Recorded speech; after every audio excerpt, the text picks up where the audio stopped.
Then I'll tell you a story, real story. This is not joke, real story.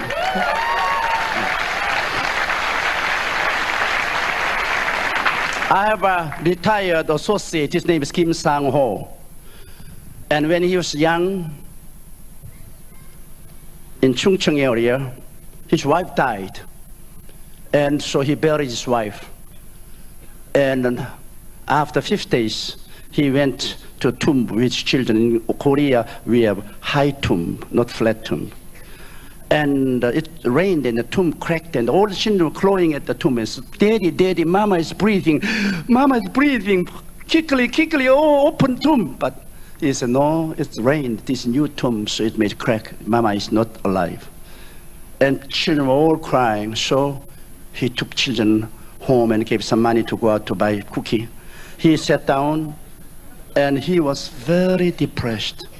His heart was broken. And he was crying, and he was reading the Bible. Suddenly he felt someone came behind and thrust through into his heart with big sword, and he fell. He had massive heart attack, and he died.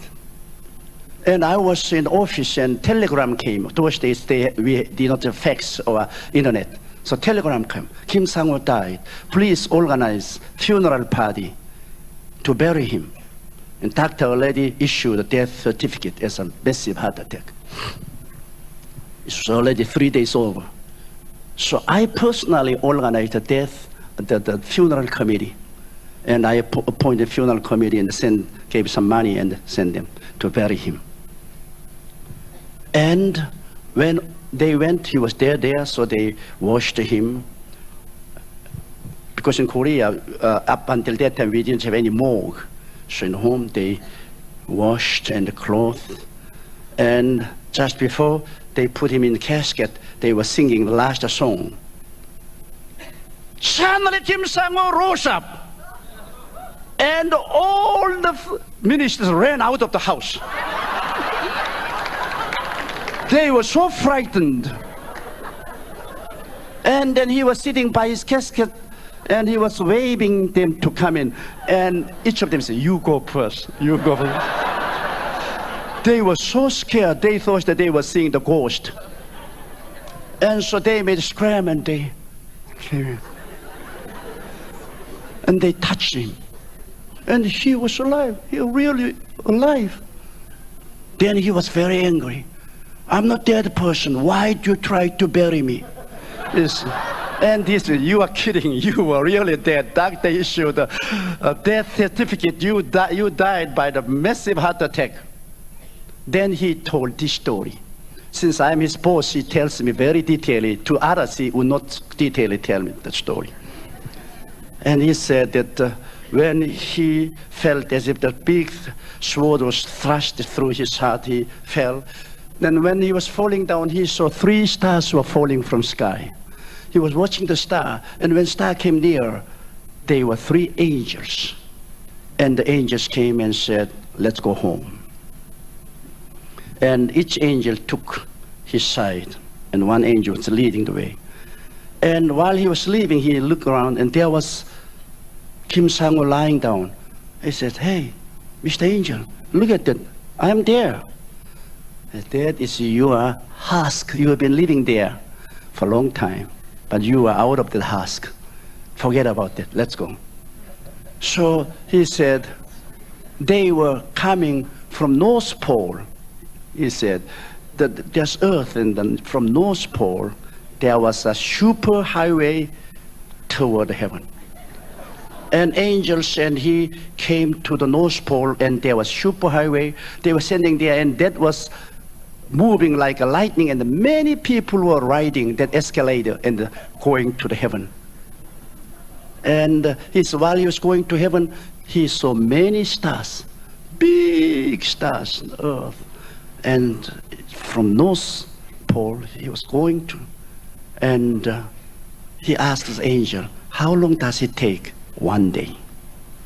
It's quite distance.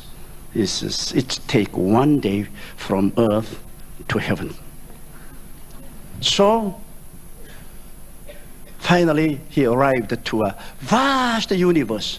This is so bright and so glorious, so beautiful.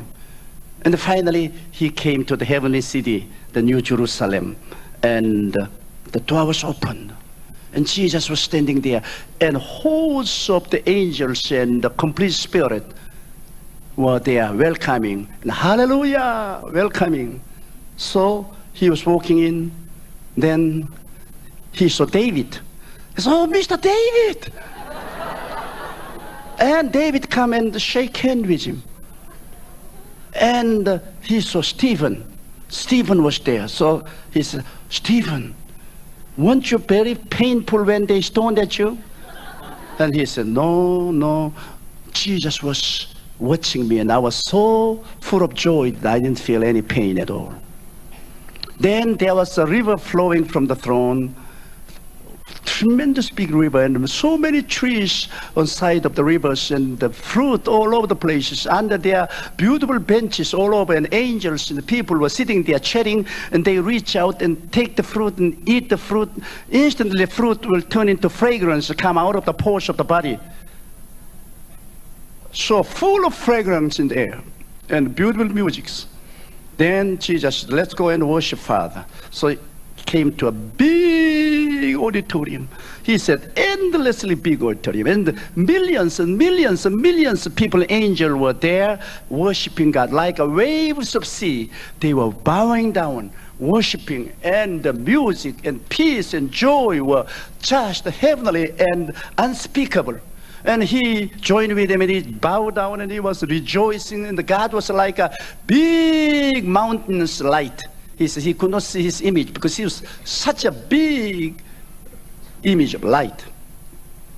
Then Jesus, "You can't stand here too long. You must go and see many places." He said, "Well, my wife died 5 days ahead, so may I see her?" As a matter of fact, you are here because of request of your wife.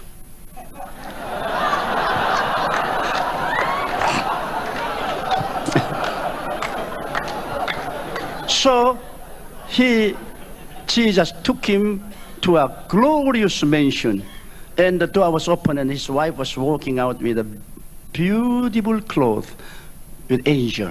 And he said, "Pastor, she was beautiful." And I laughed because while he was having church, I would go down to hold meeting for him. And those days there were no hotels. I was living in Parsonage, and she would always bring the food. And I tell you, she's a very ugly woman.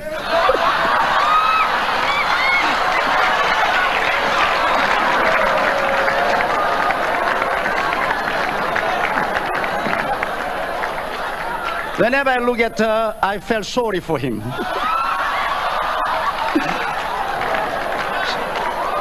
So I said, "Pastor Kim, you are really kidding." He said, "Pastor, no. She was like Jesus Christ. Her old image was completely disappeared. She was renewed, and she looked like a Jesus. She was so beautiful and pretty." And he said, when I reached out my hand to shake her, she said, "No, you still belong to the earth, and you can't shake hand with me." But she said, "I asked Jesus to bring you for temporary because children were so sorrowful." Jesus heard mercifully my prayer. She said, "When you go down to the earth, tell the children that their mother is more alive here than on the earth. And their mother is very happy here, glorious. So when you go down, tell them. And also, those boys are all going to become a minister. So tell them to be faithful to Jesus Christ, preach gospel, and let them come on heaven and meet here together." And he was chatting, and she's especially the back part of her skull was shining like a diamond. Then he remembered when in the country on Sunday, without going to work in the rice paddy, he and his wife adorned themselves to go to church. And after service, they were coming back home. Their my father-in-law, his father was so angry that he took the rock and cast. And that rock hit her skull, and the skull was broken and bled. And he said when he saw her in heaven, that place was shining like a diamond. Diamond. When you receive persecution, all of those things are going to be paid off. Then Jesus said, you can't stand here too long. You have so many things to see. He said, as far as his eye reaches, there were mention after mention. It was real mention, he said. It's not just a mention which we say mention in the world. It was so fantastic. And he said, sir, I want to see my own home. Okay, you come. And he was escorting, and he was most amazed because one old woman was coming to his church, and she was nobody, nothing, but she was always cleaning the church and burning the oven, and she was doing all of those dirty chores. No one paid any attention. But she died. And when he was coming, he saw her home. And it was magnificent, beautiful home.